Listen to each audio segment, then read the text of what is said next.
Dans la page été de ce journal, nous vous proposons de redécouvrir un Aquitain célèbre.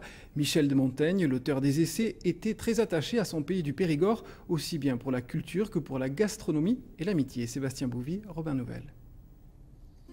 J'aimerais mieux à l'aventure être le second ou le troisième à Périgueux que le premier à Paris, disait Montaigne. Difficile d'être plus périgourdin, la Dordogne qui avait vu naître aussi son meilleur ami, la Boétie.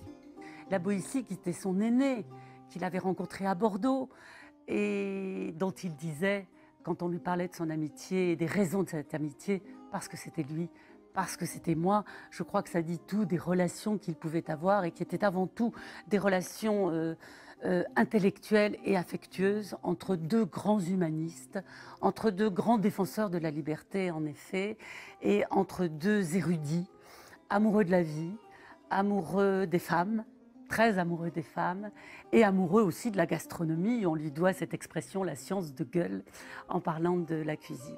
Et puis, évidemment, il nous reste ce château, ou plutôt ce qu'il en reste, c'est-à-dire cette fameuse tour de la librairie dans laquelle il se retirait et dont les poutres du cabinet étaient ornées de devises grecques et latines, dans lesquelles il reconnaissait le stoïcisme, et surtout l'indépendance d'esprit, la liberté d'esprit, qui sont certainement les caractéristiques de Montaigne, mais aussi, je dirais, du Périgord. C'est dans cette tour-librairie ouverte au public que Montaigne écrivit pendant 20 ans l'œuvre de sa vie, ses Essais.